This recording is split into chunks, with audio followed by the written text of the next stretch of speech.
And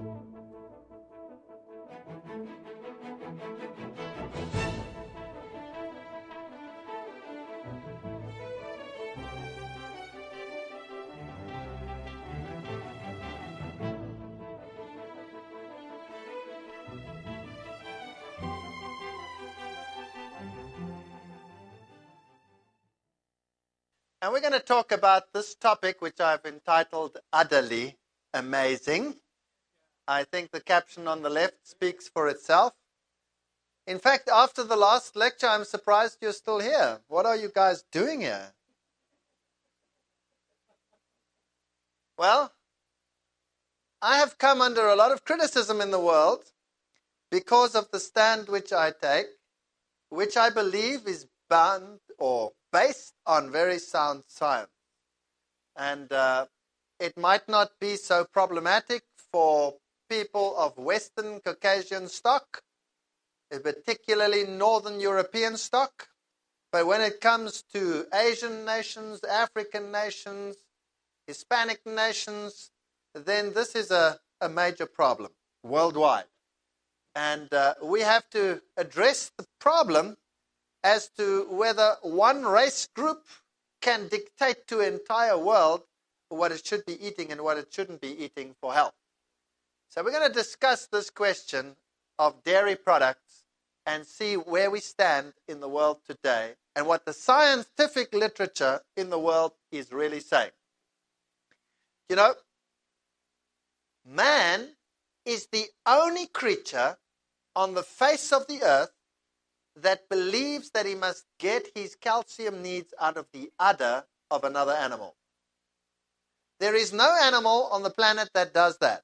No animal.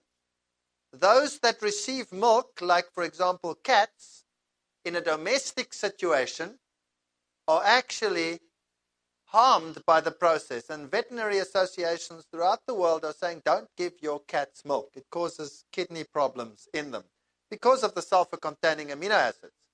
Now let me just explain something to you. Milk is a wonder food for growing infants. Milk is geared to the needs of whatever particular species we are dealing with. We all know that in the zoo system, you cannot just give the milk from one animal to another animal. They tend to die from what they are getting.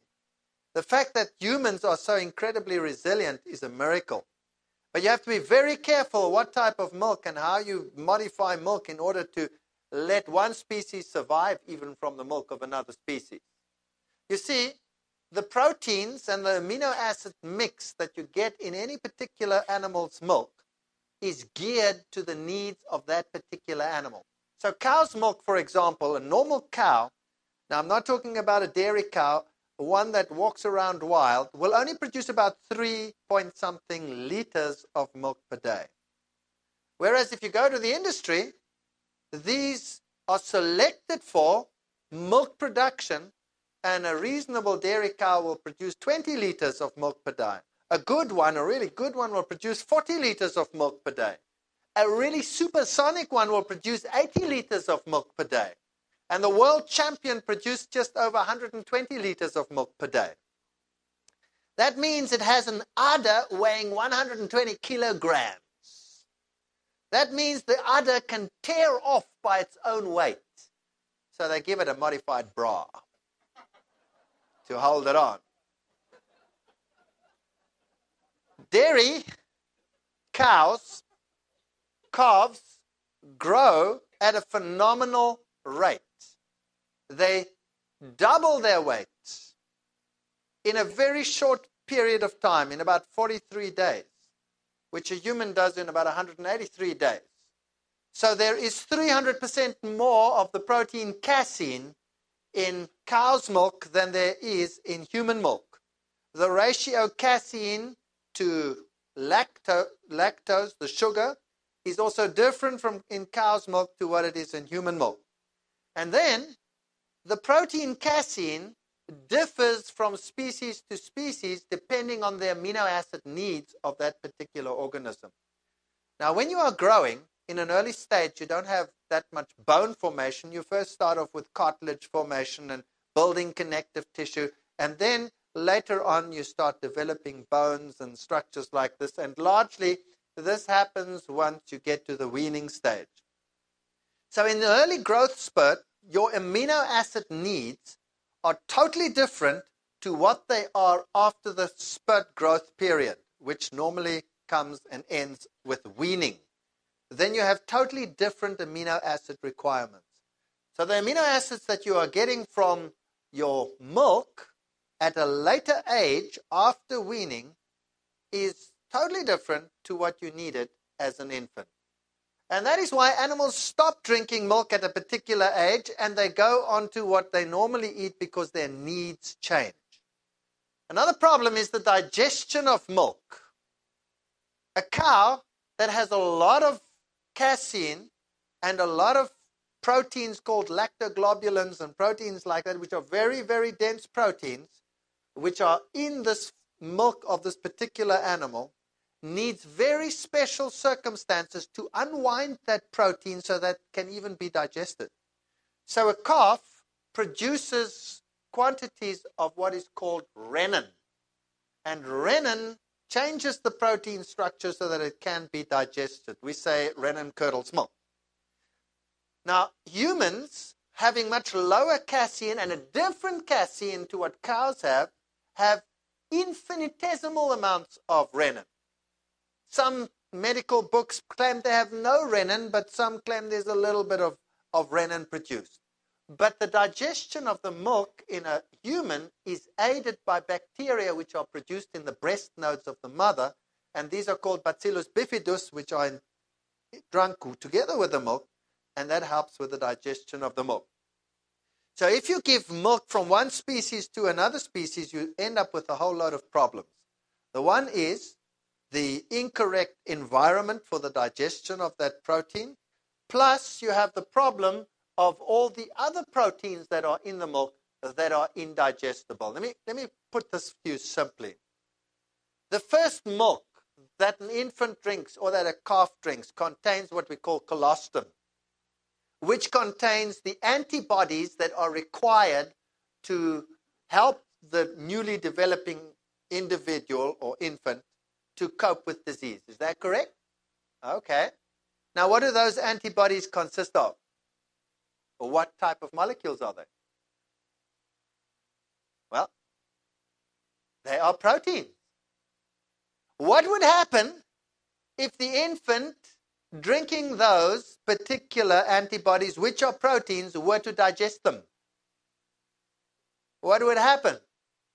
There would be no immunity. Is that correct? So, some proteins are so structured that they are not readily digested. And the infant has the capacity to translocate those proteins undigested into the bloodstream, and that gives it an immunocapacity. You understand that? In the same way, some of these indigestible proteins can be translocated even at a later age without digestion because they are specifically digestive resistant. Unless you have very specific circumstances, like in the case of renin, to unravel the protein so that you can digest it. So a human that receives cow's casein has major problems with the beta-lactoglobulins and with the casein in terms of digesting it, and a large proportion can be translocated as is into the bloodstream. And we'll be dealing with that in a little while. Is it natural for a cow to produce the quantities of milk that dairy cattle produce today? These animals produce vast quantities of milk, as we have discussed. Instead of the normal 3 and point something liters, enough for a calf and a little bit extra if there should be twins or something, they are producing these huge quantities, and they have to be fed very special diets, and they have to be fed various stimulants and growth promoters and milk stimulants, which, by the way, are very often carcinogenic and end up in the milk and have been proven to be problematic. So let's go through this whole question of dairy products, and let's try and be logical about it. Let's try and think about it, and let's see whether what I'm saying is really true or whether it is not true. How good is your milk. You are buying hundreds of thousands of liters of the stuff every single days of your lives because you are indoctrinated to believe that if you do not drink your milk, your bones are going to fall off. Have you ever seen a horse without bones? Have you ever seen a horse go to a cow and say, please give me your calcium or my bones are going to fall off? Have you ever seen it? Have you ever seen a wild animal that eats nothing but, by the way, where's the cow get its calcium from? From the grass, normally speaking. These animals get their calcium from what they eat. They never get it out of the udder of another animal. But the human being has been led to believe that he must get it from the udder of another animal or else he is moronic. You know, I almost say Vicky Verky, vice versa. If you think you need it from another animal, you are moronic. Of all mammals, human milk has the lowest protein content and the lowest ratio of casein to whey. Proceedings of the Society of Experimental Biology and Medicine. I will only quote peer-reviewed scientific journals here so that nobody can say I'm quoting Professor Dr. Lucky Spooky and who's saying these things, okay? This is peer-reviewed journal stuff for the hardened scientist. You see, the human being is a very special creature. He grows slowly and he is disorientated in the beginning. He doesn't get up and run around the minute he is born. And he needs special care and special nurture, and the nerves grow slowly. Now you're giving him dairy products, which is geared for making him grow 3-4 times faster than he should be. And we have these nice, huge, big babies. And if you happen to have one that grows a little bit slow, you say, why are you feeding him? Why is he not growing properly? Meantime, you're actually growing something out of proportion with this rapid growth that we induce in the infant. Journal of Pediatric Gastroenterology and Nutrition. We should strive to use food to meet the nutrient needs of older infants, yet avoid toxicity.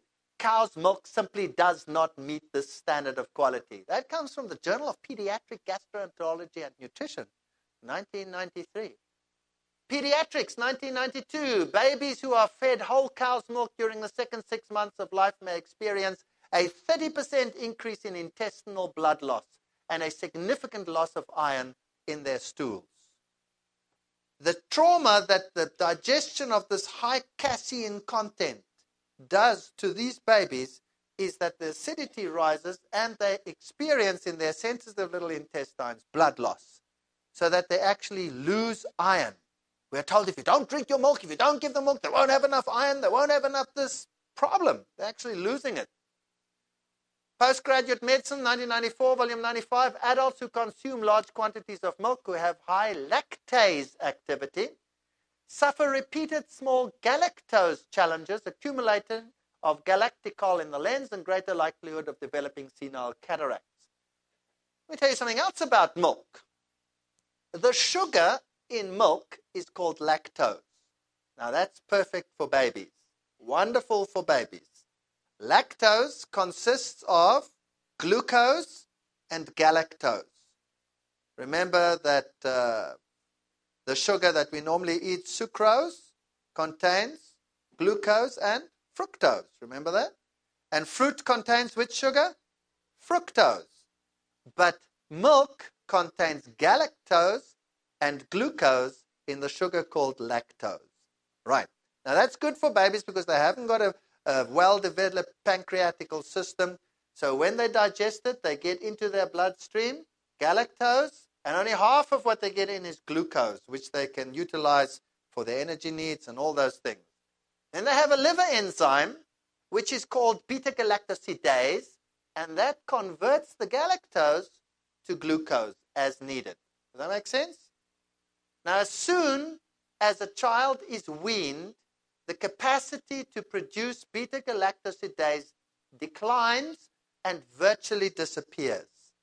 The capacity to produce the enzyme lactase, which splits it in the stomach into glucose and galactose, declines and disappears with most races, except some who have had a very long history of exposure to dairy products. And I'm talking about white European stock. Black Africans, Chinese, Indians, Spanish people, Mediterranean people, most of the planet is lactose intolerant. When they are weaned, they don't produce the enzyme lactase anymore, and not even Europeans produce sufficient beta-galactosidase to change the galactose to glucose. So what happens is you might digest the sugar, lactose, because you have lactase, but you end up with too much galactose. And this galactose is then a foreign object in your bloodstream and is associated, because the body then stores it wherever it can, in the lens of the eyes, leads to cataracts, but it is highly correlated with ovarian cancer in women and with infertility in women, as we shall see. Well, the Physicians Committee for Responsible Medicine, Washington, D.C., also has some of these quotes. Fat and cholesterol. Dairy products contribute cholesterol and fat to one's diet. Comparing the cardiovascular status of ovo-lacto-vegetarians and vegans has proven that while both are healthier than meat eaters, vegans have better cardiovascular status than vegetarians who consume dairy products. And they quote the Journal of the American Medical Association, the American Journal of Clinical Nutrition. Milk fat has been identified as a cholesterol-elevating fat because it contains cholesterol and is primarily saturated. Even the Journal of Dairy Science has to admit that. Iron deficiency, we've dealt with it. It causes intestinal bleeding, and therefore cow's milk causes problems in the digestive tract. But what you didn't know, that the evidence for diabetes 1 being produced by dairy products is mounting to such an extent that personally I believe it's almost insurmountable evidence. Insulin-dependent diabetes type 1 or childhood onset is linked to dairy products. American Journal of Clinical Nutrition. I'll show you more quotes of that. Ovarian cancer. A Harvard study found that when dairy product consumption exceeds the enzyme's capacity to break down galactose, remember it switches off after weaning, there is a buildup of galactose in the blood, which may affect women's ovaries. Lancet, 1989. That's the British medical magazine. Then, cow's milk linked to diabetes. New evidence, this is 1999, published in Lancet Medical Journal. New evidence published Friday adds weight to the controversial theory that feeding cow's milk to babies may cause them to develop diabetes in later life, the Lancet Journal said. Nature, 1978, already said drinking cow's milk may weaken the immune function in children and lead to problems with recurring infections. A young age at introduction of dairy products and high milk consumption during childhood may increase the child's risk to developing juvenile diabetes. Diabetologica, 1994, volume 37, page 381 onwards. Why is dairy correlated to diabetes? Let me explain the theory. The protein casein is the one which cannot readily be digested. So when you have cow's casein go into your system, some of that cow casein is translated directly into the bloodstream. And the body recognizes it as an intruder and makes an antibody. Unfortunately, some of the amino acid sequences on casein are very similar to the amino acid sequences on the surface proteins of the beta cells of the pancreas. So now you've made an antibody to casein, and the body also finds that that antibody can latch onto the beta surface cells of the pancreas. And then it kills the beta cells, and then you are a diabetic type 1.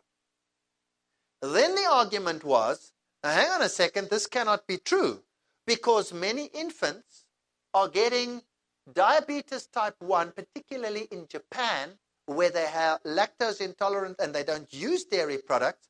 They found that some infants were getting diabetes type 1, although they never ever received cow's milk.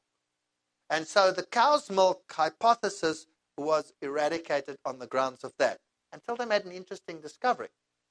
They found by correlation studies that a lot of these infants came from parents that had exposure to Western lifestyles. The mothers had, let's say, lived in the good old US of A at some stage, and the mothers were drinking milk. So they took the mother's milk and analyzed it, and guess what they found? They found bovine casein in the mother's milk. So the mother was drinking it, translocating it into her blood. It was ending up in the mother's milk. The baby was drinking it, and you get it at a particular stage in the genetic development. Whammo. There it is. So the evidence that diabetes 1 is caused by dairy is mounting.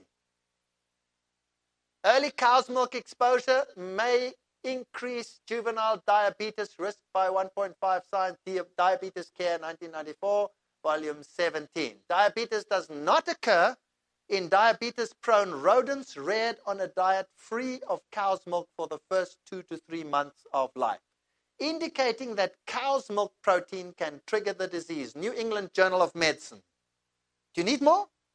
Researchers from Rome and London said they studied 47 patients who recently developed insulin-dependent diabetes mellitus and found that 51% had immune cells that grew and replicated when exposed to a protein called beta-casein found in cow's milk. Only 2.7% of healthy people in a control had immune cells that reacted to cow's milk protein. Daniel W. Kramer, Harvard Medical School. 5 years ago, Kramer linked galactose consumption, that's the sugar, with increased risk of ovarian cancer. And American Journal of Epidemiology, they now report a correlation between high rates of milk consumption and waning fertility beginning in women just 20 to 24 years old. Now, I'm quoting the literature here from the scientific journals, because in my country they always say, what if I say, what if I say, he's a bit, what, and you see the whole world is a bit, because they're all saying it. The strength of that association and the rate of fertility decline grew with each successive older age group. In Thailand, for instance, which is a lactose-intolerant environment where they don't drink milk, 98% of adults are hypolactasic. So they are 98% lactose intolerant. They don't produce the enzyme lactase anymore. Average fertility in women 35 to 39 is only 26% lower than peak rates at 25 to 29. So the women don't become infertile. By contrast, in Australia and the United Kingdom, where hypolactasia affects only about 5% of adults, white European stock, they still have the enzyme. Average fertility by 35 to 39 is fully 82% below peak rates. The dairy correlation is phenomenal. Cataracts, we've already dealt with that. Digestive disease and science, galactose seems to be the problem. By the way, galactose, if that is the problem, people always ask me, well, what about yogurt? Surely I can still have yogurt. Well, you see, the bacteria can break down the lactose and they ferment it in the milk, and then they can only utilize the glucose component because they have the enzymes to do that, but because they don't have the beta-galactosidase, they cannot cope with the galactose component. So these yogurts have very high levels of galactose, which are problematic in terms of fertility and ovarian cancer and cataracts and all those types of goodies. So if people ask me, is it good? I'll say, well, it doesn't have the lactose and it doesn't have that problem. It still has the casein and it still has the galactose problem. So by my book, bye. Lactose intolerance, I'll deal with that later. Food allergies, milk is one of the most common food allergens. Toxins, like other products from animal product secretions, contain frequent contaminants from pesticides and drugs. About a third of all milk products is contaminated with antibiotic traces. Now let's have a look at the ethnic group intolerance to just lactose. African blacks are 95 to 100% lactose intolerant. That means that if you give a black African milk to drink, he will get diarrhea. That's what he'll get. He'll get diarrhea, bottom line. You give a little black African child that has been weaned dairy to drink, milk to drink, he'll get diarrhea. They are dying like flies. What was the number 2 cause of death in Africa? Diarrhea. You know, I go onto national television and I say, you know what? You white people down here, you prescribe that the diet that the black people must eat is milk and more milk. If Africa is starving, what do they send by the plane load from United States, from Europe, from Africa? What do they send by the truckload and train load and plane load and boat load? Powdered milk. And these poor people, already undernourished, eat the powdered milk. They are lactose intolerant. They get instant diarrhea. They say this is the white man's poison. They make a paste of it and they paste it on their huts, which is the only thing it's good for. What arrogance to assume that we who are lactose tolerant can prescribe to Africans and Indians and Asians and Native Americans and Mexican Americans and African Americans and Mediterranean people and all of these that they should eat exactly what these people eat down here. And by the way, they just tolerate it because it's lactose that they can tolerate. They can't tolerate the casein. They cannot tolerate the galactose, but because you don't feel it immediately, because you don't run to the toilet with a stomachache, doesn't mean it's good. Osteoporosis. How important is dietary calcium in preventing osteoporosis? Science started asking that in 1986. Colic. 1 out of every 5 babies suffers from colic. Pediatricians learned long ago that cow's milk was often the reason. We now know that breastfeeding mothers can have colicky babies if the mothers are consuming cow's milk. Pediatrics, 1991. Just quoting the scientific literature, not me speaking. Let the science do the talking. Osteoporosis is caused by a number of things. One of the most important things being too much protein. American Journal of Clinical Nutrition, Journal of Nutrition, the volume Science. Leukemia. Canadian Journal of Comparative Medicine. Bovine leukemia virus antibodies were present in 59% of newborn calves tested. Now, is that transferable to humans maybe? Human T-cell leukemia virus can be transmitted from humans to animals. Oops. So you can get a virus going across the barrier of the species. Such results suggest that a milk-borne infection being transferred from a mother to her baby is very plausible. Whether it can pass from the cow to a human is being studied. That came from the Japanese Journal of Cancer Research in 1985. But the plot thickens. Iowa, a dairy state, has a higher rate of national average than the national average for human leukemia. American Journal of Epidemiology, they knew that in 1980 already. Pennsylvania veterinarians have been able to grow bovine leukemia virus in human cells in the laboratory, and a 1980 study showed increase in human leukemia in areas where high levels of bovine leukemia occurred. That comes from Science. Let's get a little bit closer to the 90s. Cows infected with BLV, bovine leukemia virus, had significantly greater milk production than their non-bovine leukemia infected herd mates. Now you have a farmer, and the one cow produces a lot, and the other one not so much. Which one does he get rid of? The one that doesn't produce so much. So he's actually selecting in his herd for a higher probability of bovine leukemia virus, which could mean that more BLV-tainted milk is being produced than previously estimated. Proceedings of the National Academy of Science of the USA, 1989. Let's go to mid-90s. These data confirm, this comes from the Veterinary Research, American Journal of Veterinary Research, 1995, volume 56, page 445 onwards. These data confirm the presence of BIV in milk and identify the potential for lactogenic, that's milk transmission, of the virus. So there is a probability, a relatively high probability, that even leukemia, some types of leukemia, are associated with dairy. Multiple sclerosis, Acta Neurologica Scandinavica, the present data indicate that MS patients exhibit an antibody activity against BLV, bovine leukemia virus. Many amorphotropic lateral sclerosis, Lou Gehrig's disease patients reported consuming large quantities of milk, Neurologica. What about other diseases? Many diseases such as tuberculosis, we spoke about it earlier, remember it was the number, how many killer? Number 3, I think it was. Yeah, the first one was respiratory, the second infectious diseases, then came diarrhea, then came TB. Brucellosis. You know, I went to the abattoir with my students. I always do this to them. I take them to the abattoirs and I show them how everything works, and from the farm to the industry.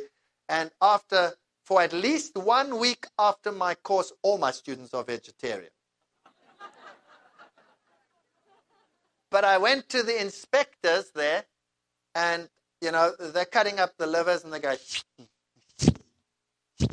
and I said, you know, why are you throwing so many of these out? No, these have got parasites. I said, no, why have they got so many parasites? It's just, no, things have changed. I don't know. In the past, they never had so many parasites. Maybe 1 in 100. Now, every second, third one we throw away. And then he said to me, and there's another problem. All of us, every single inspector in the entire industry had brucellosis. Wow. Diphtheria, scarlet fever, Q fever, gastroenteritis are transmissible by milk products. Journal of Dairy Science, even they know it. Even they know it. Milk is an excellent vehicle for infection because its fat content protects pathogens from gastric acid, and being fluid, it has a relatively short gastric transit time. Journal of the American Medical Association. Do you need more? Or are you convinced that it's not me just that is beginning to voice the idea that dairy has more to offer than meets the eye? Big stink over smelly cheese. Fear of listeria contamination. 1999, listeria infection in the UK, exponentially rising since 1986. Listeria organisms excreted in cow's milk escaped pasteurization. Oops. Grew well at refrigeration temperature, double oops, and were ingested by consumers. New England Journal of Medicine. They know that since 1985. These results support the hypothesis that human listeriosis can be a foodborne disease and raise questions about the ability of pasteurization to eradicate a large inoculum of listeria from contaminated raw milk. New England Journal of Medicine, 1985. We actually did some tests in South Africa, taking raw milk, taking pasteurized milk, and taking retail milk. And we find high lacto, very low pathogens. Then we find no lacto, very low pathogens. And then in the retail, high pathogens, no lactose.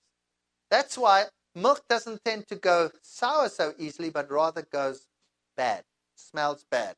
That's from the funny bacteria that are left over. Just to show you that, you know, I do get into the newspapers. Prof's crusade against milkasm frothing. Don't let your kids drink it, says zoologist. And I think my name's over there, Walter Fight, says so-and-so. And, of course, the dairy industry goes ballistic. My name is a swear word. You have some interesting books here in your country. Move Over Milk was quite interesting. This one's interesting. This is about court cases that have been suppressed by the industry. Milk, the deadly poison, milk and all what it contains. And of course, there are a lot of hidden dairy products in whatever we eat. Which brings me to the exciting issue of cheese. Let me let that sink in. Drink it in, folks. Drink it in. Isn't this exciting? How good is cheese? Now, I want you to put on your thinking caps. Let's work through this one logically. Let's just think about it for a while. Let it ferment in your minds. How does one make cheese? You use milk. And then you curdle the milk, right? Okay. And then you get the whey, which has the whey proteins and all those funny guys in them. You know, the beta-lactoglobulins and all the minerals and all that stuff in it. And you take that and you put it one side, and that's called a waste product. So you dry it down and you sell it to the bakery and to the health industry, and you say, you've put that in everything. And you will read on your labels, whey protein, whey this, whey that, whey that. Okay. Then you take this curd, and the bacteria do their thing. And eventually they change all the lactose to what? Well, to glucose and galactose. and then just like in the case of the yogurt, they eventually use up all the glucose, and that leaves the galactose, which is not so hot as we saw. Would you agree? But the bacteria have a major problem with digesting the casein. You see, you need rennin to digest the casein properly, or you need special types of criteria to digest the casein properly. So they don't do such a good job with the casein because they cannot digest it. By the way, the bacteria have exactly the same enzymes you have. And then you allow this cheese to mature, which means that the bacteria have utilized everything in the cheese that they can utilize and left everything behind which is totally indigestible to the bacteria. Does that make sense? And then it is a mature cheese, which is something you can store probably for about 50 years without it disappearing. It might get a green mold on it. A mold can still work on it from the outside for a while. But generally, if you dry it hard enough, you could build a house with it. Am I correct? Okay. Now you have this product. But if you really analyze it, everything you cannot digest anymore, as one of my colleagues said to me then, "Do you mean to tell me it is the feces of the bacteria that's left over?" And I said, well, more or less, yeah, I guess you could say that. Now, I know I'm terribly mean, but let's think about this further. Now, you don't have those enzymes either that the bacteria didn't have to deal with the rest. So now you take this cheese and you pop it into your stomach. And there it is. And cheese has this marvelous ability of producing the greatest sense of satiety of all foods. In German, they have a saying, Käse schließt den Magen, which means cheese closes off the stomach, which is exactly what it does. You see, once the cheese is in the stomach and the digestive juices go to work on it, and they go to work on it, and they go to work on it, and they go to work on it, eventually they send through a test sample through the duodenum, and the receptors say, macromolecules, nothing done. That's as Bob talks, right? And then it says, close up. And then it closes it up, and the concrete mixer goes on. That is why the best meal to give your guests is cheese. And the most popular buffet at business luncheons and business dinners is cheese and wine. Why? Because once you've put that indigestible something into the stomach, nobody will complain for the rest of the evening that they're hungry. Have you noticed that? So instead of the food in your stomach being digested in a relatively short time, it stays in there until the sampling procedure through there has taken place so many times that eventually the stomach does empty. Still doesn't mean that you've digested it. It can stay in there sometimes for 10 hours. Your poor stomach doesn't know what to do with it. And that is a fact. It hasn't got the foggiest idea what to do with it. It is my personal conviction that cheese should never enter the human stomach. That's my personal conviction. Now, that's just the logic behind it. That doesn't prove anything yet, right? Let's get to a little bit of science and let's see what dairy products are really all about. So I was very excited when I discovered that dairy products were, for example, very highly correlated with diseases, particularly cancers, and in men, particularly highly correlated with prostate cancer. I'll come to that in a little while. Being one of the most mucogenic foods in the world, the mucoid glands of the body are particularly infected. So dairy products tend to create respiratory problems, are major problems for asthmatics. And any mucoid gland, like the prostate gland, could be highly clogged when you have things like dairy in your diet. So we decided to do a couple of tests. The first, I have this fortunate position that I have all these students at my disposal who have to do exactly what I say. That's so nice. So we decided, let's try an experiment on rodents. And we used rats. And we put them on a diet, normal, balanced diet, everything that they need, much better than they would get from the pellets you buy in the pet stores for them.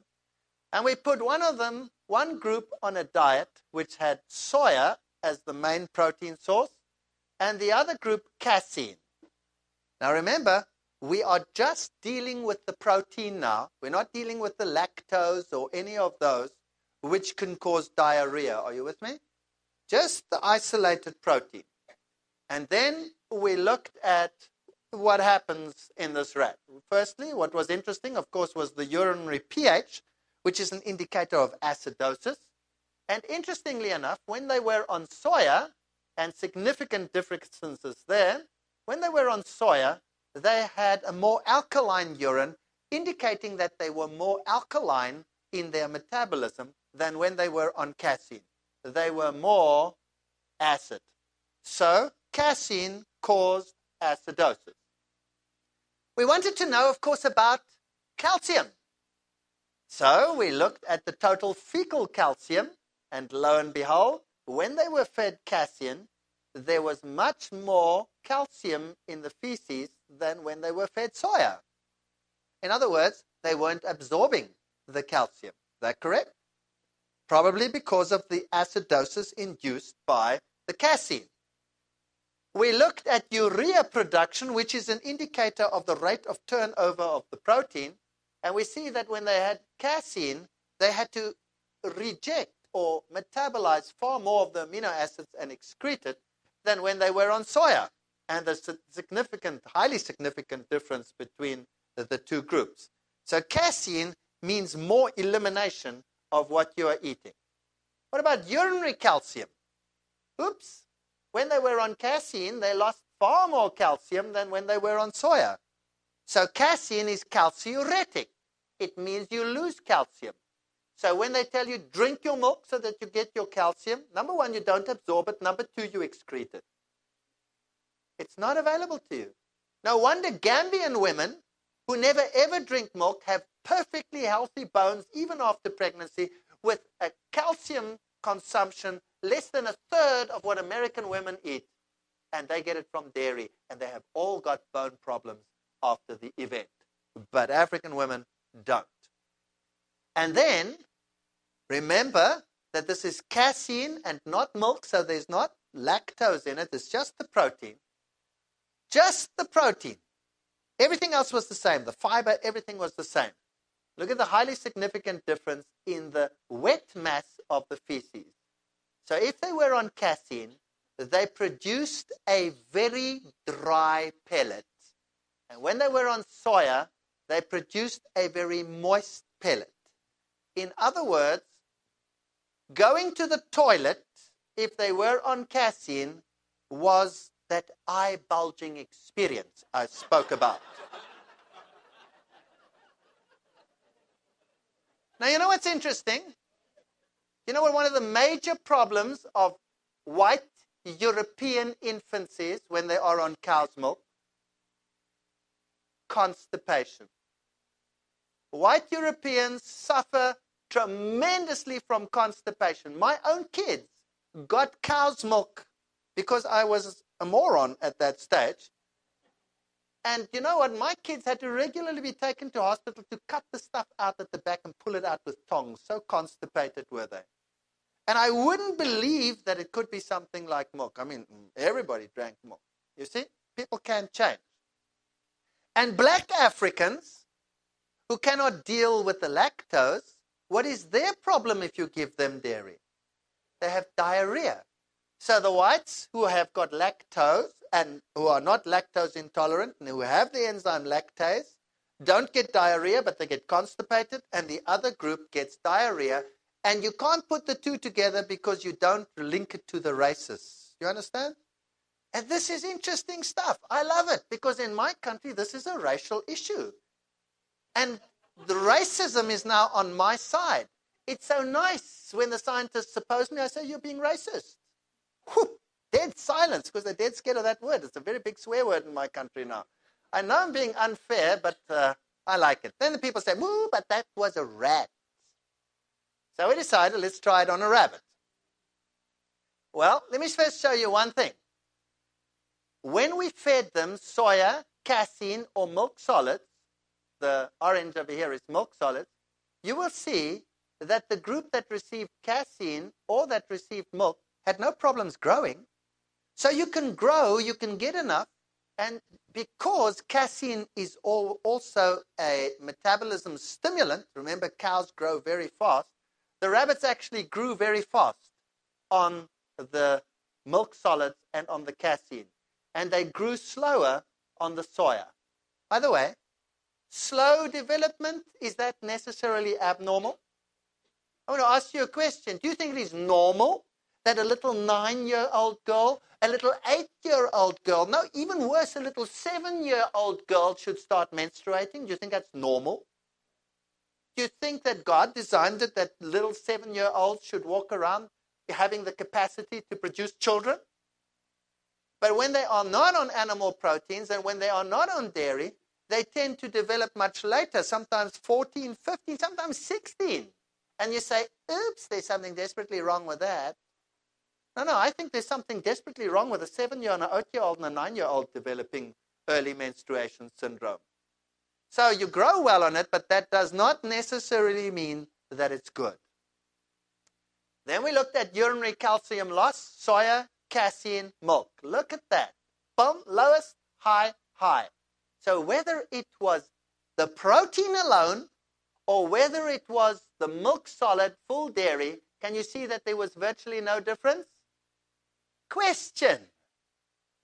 Low-fat milk, will it help you? Nope. Why not? Because the problem is the casein. You understand it? So low-fat milk does not help the problem at all. It might help with the obesity problem and the amount of fat that you're getting, but it has no effect on anything else. You still have the bad guys. It's no better for you than any of the others. Fecal calcium loss, soya, casein, milk solids was the highest. So milk, casein is higher than soy, but milk solids are the worst. So the fat, even that, inhibits calcium absorption. So you don't get good calcium from milk. Bottom line, whatever they say, it's not true. Maybe milk has a lot of calcium, but it's of no use to you, or of very little use to you. Let's rather put it that way. Urea production, look at that. Hardly any difference between casein and milk solids, but milk solids always seems to be the worst. So let's have a look at just soya versus milk solids. Cholesterol, soya, milk solids. Isn't that a massive difference? Massive difference. These are rabbits fed 18% protein ration from milk solids. That means they get carrots and lettuce leaves and everything else that they also need. That's just their protein need supplied by that. So you can see that you have low cholesterol, high cholesterol. That's just looking at the milk solids. LDL, that's bad cholesterol, much lower in soya, very high in the milk. Then we look at HDL, that's good cholesterol, high in soya, low in milk. Wow. So what does the soya do? It gives you a lower cholesterol, and the ratio HDL to LDL favors good cholesterol, whereas with milk solids, it favors bad cholesterol. So let's look at that ratio, HDL, LDL, which is the best indicator. Soya, excellent. Milk, not so hot. Total cholesterol, you saw soya much lower and milk higher. So, which is better? Well, there's no doubt about it. So let's not look at milk solids. Let's look at casein. Exactly the same story. Cholesterol, soya low, casein high. So what is the problem? Is it the amount of cholesterol in the milk, or is it the type of protein in the milk? That's what we discussed last night. The problem is the type of protein. So, low-fat milk will solve your cholesterol problem, right or wrong? Oh boy, you guys are sharp. It won't help. Because the problem doesn't lie with the cholesterol. That's why people are so confused about the cholesterol issue. They eat food sometimes very high in cholesterol and they don't really develop that major problem. It's the type of protein associated with it which causes the problem. So if you look at the health food industry and the protein supplements that people are getting, do you know what they all contain, or virtually all? Casein. Throw it away. It's meant for cows, not humans. Throw it away. And when you read on the label, dairy substitute, this really gets my goat up. Soya milk, dairy replacement, contains soya protein, whey protein, and casein. I think I could get moths. Why would you like to make a substitute for dairy using dairy? You know, even the industry is moronic. If you're going to make a substitute for dairy, then don't use dairy to make the substitute. And if you're going to make a substitute vegetarian food, don't use whey and don't use casein. Go to your stores, read on your labels and on your meat products, replacement products, what does it say? And you'll find if it says that, don't buy those brands. They'll change that tune after a while. All right, when we looked at casein, HDL, LDL ratio, again, when it was on soya, it favored the HDL relative to the LDL. Casein was bad, soy was good. Right, fruits, vegetables, nuts, legumes are good sources of boron, which helps stop calcium loss in the body because milk is low in boron and high in phosphorus and protein. It is not a good osteoporosis-fighting food. Nutrition Today, 1988, FSAB Journal, 1987, they know it. But the dairy industry in the world is so powerful, you cannot get by them. Greens, such as kale, broccoli, bok choy, are as good as milk in terms of their calcium absorbability. Environmental Nutrition, January 1994, the American Journal of Clinical Nutrition, 1990. Even when eating 1,400 milligrams of calcium, which is way over the recommended daily allowance of calcium daily, one can lose up to 4% of his or her bone mass each year while consuming high-protein diet. American Journal of Clinical Nutrition. They knew that since 1979. Under controlled conditions, the level of dietary protein has a profound effect on urinary calcium. So the protein is the problem. Traditional African diet, they have very healthy bone structure. They don't have osteoporosis. You will find that they use a lot of legume and they use a lot of maize. That is the staple food of Africa. And now we are telling them, bag that and take cheese and milk. African markets. So we decided, when they said, but that was a rat, and then they said, no, but that was a rabbit. You know how they always say that? Then we decided, okay, we're going to apply to the primate unit. Now, this is one of the most prestigious primate units. And world research is done in this primate unit, and it takes really something to get in there. But we got in there, and the primate is very close to the human in terms of its metabolism. And because, like all creatures that don't use dairy, they are lactose intolerant, they were a perfect model for the African, who would be instigated or converted to a milk program. Would you agree? So they are 95% lactose intolerant. The black African is 95% lactose intolerant. Great model. So we put them on this diet. We put them on a maize legume diet as the basic protein need. Of course, they got their apples and everything else that monkeys get. And the other group got their protein from milk solids. And then we had a look at urine production. And you'll see that if they were on milk solids, they were inclined to urinate more in the first place. And when they were on the maize legume, their stool production, oops, they got diarrhea. You see? high stool production when they were on milk. Just what the Africans would do. You know what the rationale of the opposing scientists was? Oh, but you can't use these experiments because the animals got diarrhea. I said, excuse me, this is exactly what we're trying to prove to you. That's what you're doing to the black Africans. You're giving them diarrhea.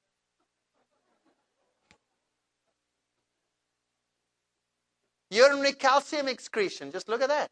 When they were on milk, they lost their calcium through the urine. About 50,000 Americans die each year of problems related to some way to osteoporosis. Osteoporosis International. Dietary protein increases production of acid. I showed you that in the animals. This is now for humans, which can be neutralized by calcium mobilization from the skeleton. American Journal of Clinical Nutrition, 1995. We know it, but the industry has such power. It's unbelievable. Let's have a look at this question of milk and infertility. Science News. Women who would like to have a failed to conceive child may want to review how big a role dairy products play in their diet. A new study suggests a team of researchers in the United States and Finland now report that where per capita milk consumption is highest, women tend to experience the sharpest age-related fall-off in fertility. Right. There's the number one point. But we also know that milk affects the prostate gland. So I figured, let's test the milk on the monkeys and see what it does to their fertility, simulating the African black. You know, the African black sometimes have a very impoverished diet, but have you noticed how fertile they are? Wow. Whew. No problem. In Europe, 1 in 4 couples have to seek fertility clinics to help them get children. 1 in 4. I mean, really incredibly high. So let's have a look at some of these spermy things. We put these animals, these were the monkeys, on a grain legume diet. Now, the best picture we get when we put them on a sustainable protein diet, just enough for what they needed. Now, in this institute, you're never allowed to feed them anything that they think is bad for them. So everything is in line with their dietary needs. We looked at progressive motility, how quickly the sperm swims. And when they were on a low-protein diet, we saw that the grain legume group had very good motility, right? Progressive motility in the region of 70%, whereas the milk group only had a progressive motility of 30%. That means the sperm was half as fast, you know, it was going when it was on milk. Then we looked at sperm concentration. Wow, look at this.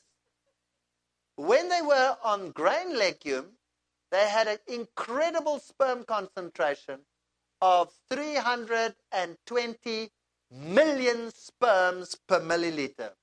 When they were on dairy, boom, 100, a third of the concentration. So the sperm were going, and there was only 1/3 of that of the other group.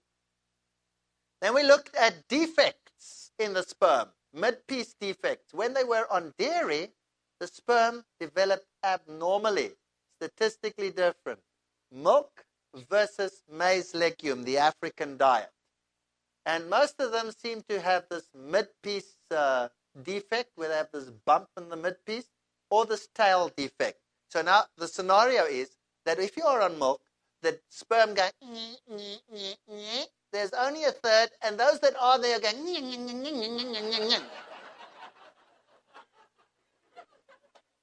So what's the solution? If you want to be fertile and you want to be a macho guy, get rid of the garbage. What was also very interesting is the lymphocyte levels. This is a measure of the immunocapacity of these animals. When they were on the maize legume diet, simulating the African traditional diet, they had excellent immune capacity. As soon as we put them on milk, they had a very poor immunocapacity.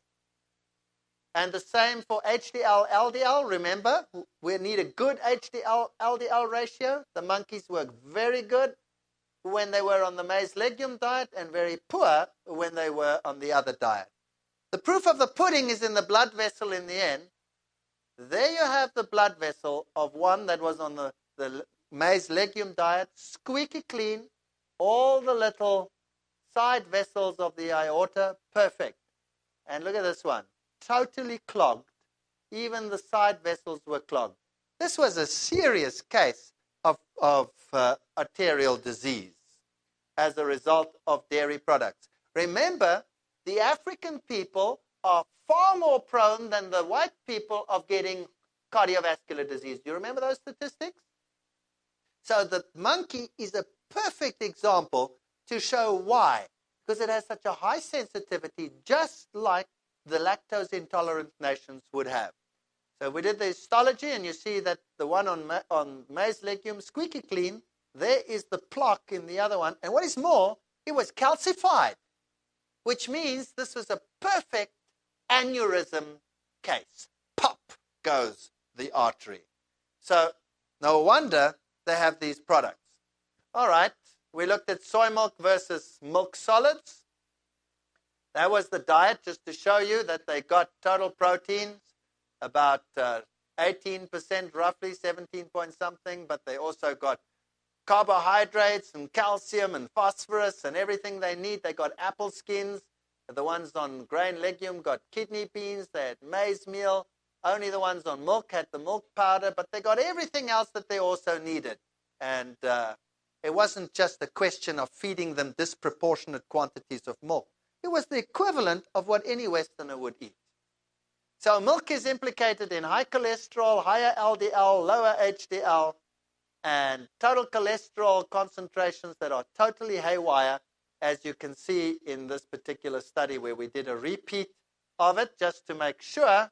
And no matter what we got, every time, every parameter we tested favored the maize legume. This is HDL, LDL ratios, highly significantly different. Lymphocyte counts in a repeat experiment, same sort of thing. Unbelievable. By the way, here we tested milk versus soy milk. So we didn't just take soy isolate, we used the actual substitute soy milks that are on the market, and we found exactly the same as for grain legume. Perfect in every single sphere. Lymphocyte counts were better in the traditional than in the other. So what's the best way, if you haven't got drugs, to fight the AIDS virus that causes so much mayhem? Best thing you could do for number one is remove all dairy products from those people's diets.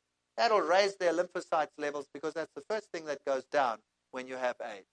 You know, simple dietary change might help them a lot more than all these drugs that don't seem to do that much anyway. So the reproduction in the vervet monkey, sperm concentration in another experiment that we did, and you can see here the same sort of thing happening in all the parameters tested. So we did it over and over again because we got so much criticism, and every time we got the same results. Oh, but that is a monkey. That's the next argument that you hear. You know, it drives you nuts. No matter what you do in the scientific world, they'll always have an answer. Don't mess with my plate. All right. So we went to the literature and looked at dairy consumption and hip fracture in the human population. And what do we find? South African blacks, boom, down there. And the good old US of A, boom, up there. So, high dairy consumption, high osteoporosis. No dairy consumption, virtually no osteoporosis. And by the way, that's just hip fracture, all right, which is an indicator of osteoporosis. So these hip fractures can be from accidents and things, and not necessarily related to osteoporosis. African blacks don't have osteoporosis. So now, would you agree with me that the evidence is overwhelming that dairy is not the way to go to get your calcium needs? Would you agree with me? Would you agree with me that casein is a problem in terms of digestion? And that the only thing that makes it digestible for the whites is that we have lactase. But when we insist that the other nations do it, we are not doing them a service. We are doing them a disservice. And I'll tell you what, with all this information, I'm not going to win this battle. I cannot compete against the white-rimmed little black faces on television's advertising campaigns. I cannot compete. They have cartoons of me swinging on the monkey's tail to ridicule the research that we are doing. The industry is sharp. The industry is very sharp, but they are toxic, and one day they're going to pay a price. One day they're going to do it. Calcium consumption. Well, the United States has the highest supplementation of calcium, and it still has the highest hip fractures. You know what? Those proteins are actually destroying the cells in the bone. We did a lot of experiments where we counted the cells in the bones. And when they were on these high-protein diets or on the animal protein diets, the cells in the bone actually died. Let me give you an example. I have a bricklayer, and he can lay, let's say, 500 bricks a day. That's his maximum. That's his maximum speed. I have 2 bricklayers up there, and they can do that. How many bricks can I lay a day? 1,000. One of them dies. How many bricks can I lay? 500. And I can throw 1,000 at him. I can still not lay 1,000 bricks. Would you agree? So I can take calcium till it comes out of my ears. If I haven't got the bricklayers in the bone, they will not build it into the bone. Bottom line. So solve the problem at the dietary level, get your cells healthy, and throw at them the number of bricks that they need, and they'll be perfectly happy. You don't need all that heavy supplementation. Dairy product consumption and prostate cancer, there's the correlation for you, published in the American Journal of Clinical Nutrition. Just look at that. Incredible rise. Just 4 glasses per week, and you have 2.5 times the risk of getting prostate cancer. Asthma, gasping for breath. Dairy products may play a major role in the development of allergies, asthma, sleep difficulties, and migraine headaches. Israel Journal of Medical Science, Pediatrics. That is the problem. My own wife was a major asthma sufferer. Out went the dairy, out went the asthma. If you look at the U.S. drug advertising in terms of dollars, in millions of dollars, you'll see that allergies are the number one drug, anti-allergens are the number one drugs advertised in this country. You have so many allergies because you eat so bad. The man's cancer.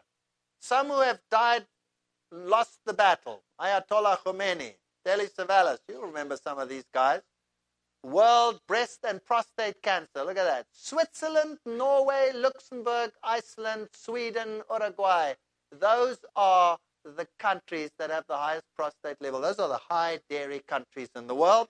And last night already we said that African blacks and black people in general have a much higher rate than white people. Why? Because they're much more sensitive to these issues. So what are you going to do with this type of meal in the future? Well, I don't want to be descriptive to you. You know, I don't care what people eat, and I'm not interested to tell people what they must eat. All I am doing is providing information on the basis of which you can make a decision. But I would never suggest that anybody look into somebody else's plate and say, still eating cheese, are you? I had one guy came to me one day. He was one of these perfectionists, preaching that we all must be absolutely perfect. You know, the Lord can't come if he hasn't got absolute perfection everywhere on the planet. And I asked him, do you really believe that absolute perfection is possible? And his answer was, well, look at me, I don't eat cheese anymore. That's the truth. I thought I was going to die.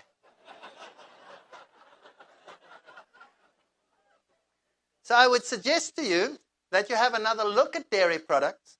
Don't become overly zealous. Don't become fanatical on the issue. But have a look and see what you can do.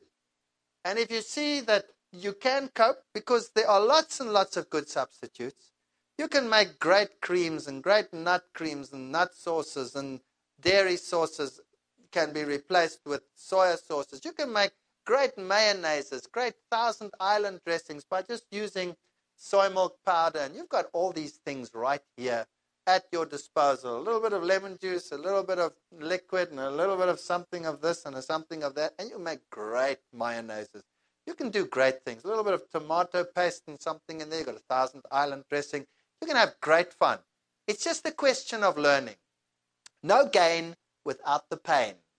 So take a nice relaxing break for about 45 seconds and be back for the final episode. Thank you very much.